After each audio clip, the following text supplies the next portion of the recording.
right, now we're going to talk a little bit about mending and nymph fishing in general. One of the first things we do when we come to a seam or a rip where there's some water moving that we plan to nymph fish is we really want to look at the bubble lines. So a prime example right here, you can see where all these bubbles are moving right down the middle of this seam here, coming faster than the rest of the water around it. The bubbles are a good indication of where food is. You see bubbles, that's where the main amount of current is. It's where all the food's going to be for the trout. These spots, when we're actually out here nymphing, we want our indicator moving nearly the same speed as those bubbles. They're a good indicator to show you, hey, I'm going the right speed.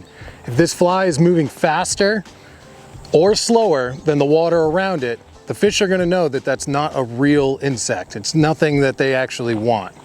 So while we're here, we'll get a couple casts out here. We can use that roll cast we worked on before. Your newspaper up, get it out there.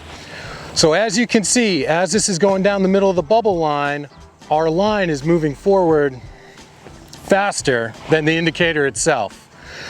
As I mentioned before, when you look at the indicator, look at the bubbles around it. You want it going the same exact speed as the bubbles that are going there.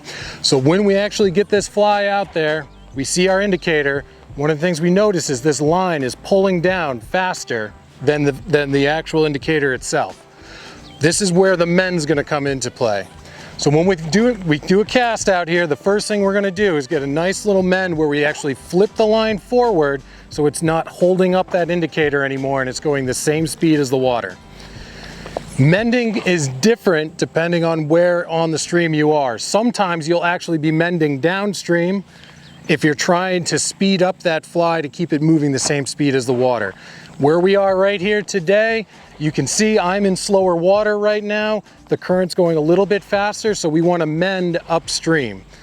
When we actually do our mend, we're actually going to use the rod tip. We're going to flip the line upstream. And once you do that, you really want to pick up some of your slack so you can still have a direct line to your indicator. So I'll do that again. We've got it out here in the middle of the bubble line. Do a nice big mend. Get that indicator going the same exact speed as the water. A direct line to your indicator with your rod tip, following it as it goes downstream. And if you get any strikes, a quick set.